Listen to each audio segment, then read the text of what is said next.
বাসর রাতে এক যুবক চাপ দাড়ি মুখে নিয়ে বাসর রাতে ঢুকছে, সুবহানাল্লাহ পড়লেন না? কিন্তু যেই মেয়েটাকে বিয়ে করছে এটা জেনারেল পড়ুয়া মেয়ে, একটু বেশি আপডেট, মেয়েরা আজকাল আসে না সমাজে। তো যখন দাড়ি নিয়ে ঢুকছে বাসর রাতে, তো মেয়ে বলতেছে, দেখেন আপনি মাশাআল্লাহ অনেক শিক্ষিত মানুষ, অনেক ভালো মানুষ, আমি আপনাকে বিয়ে করেছি আসলে আমার ইচ্ছায় নাই, এটা আমার ইচ্ছায় নয়, পরিবারের ইচ্ছায় বিয়ে করেছি। নাউজুবিল্লাহ পড়লেন না?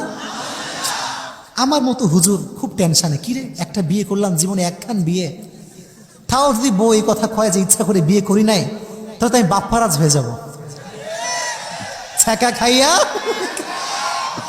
তো হুজুর বলে, তাই এটা কোনো কথা? আমার ভিতর কি গুণ আপনার ভাল লাগে না, আপনি আমার কন? মেয়েটা বলে যে হুজুর আপনার সব ঠিকঠাক আছে, কিন্তু এই দাড়িটা আমার পছন্দ না, এটা খ্যাত লাগে। হুজুর কিন্তু বোকানা চালাক হুজুররা ভাই, ওই পারের ভাইরা কথা কয় না, তালাক দিচ্ছে না কথা ভাই, চালাক। হুজুর ঠান্ডা মাথায় বলছে, তাই দাড়ি পছন্দ না? বলে হ্যাঁ দাড়ি পছন্দ না। মেয়ে ভাবতেছে, বাহ হুজুর তো পটে গিয়েছে, মনে হয় আজই শেভ করে ফেলবে, বাহ আজই করবে মনে হয়। তো হুজুর বলতেছে কেন পছন্দ না? বলে এগুলো আসলে বুড়োরা রাখে, তো শেষ বয়সে রাখলে একটু ভালো হয়, আপনার বয়স তো কেমন স্টার্ট, কাটেন।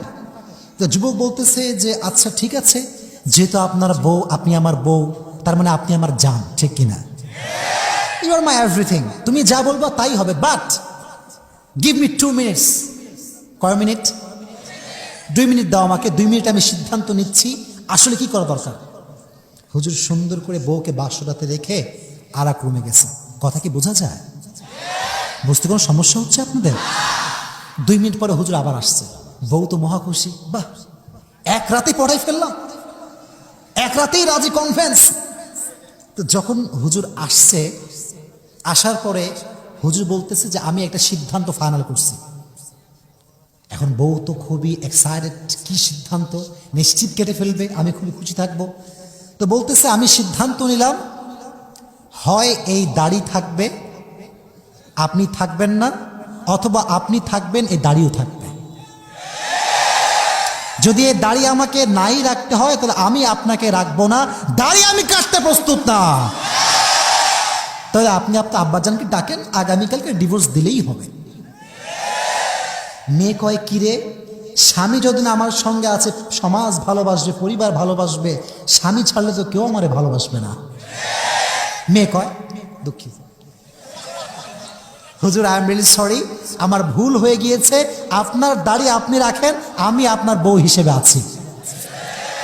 একজন তাকওয়া যার হৃদয়ে আছে সে শুধু আল্লাহর দিকে দেখবে, মাখলুককে সংস্কার সমাতার কাছে নয়। আল্লাহ সবাইকে তাকওয়া নিয়ে মরার তৌফিক দান করুক, সকলে পড়া আমিন।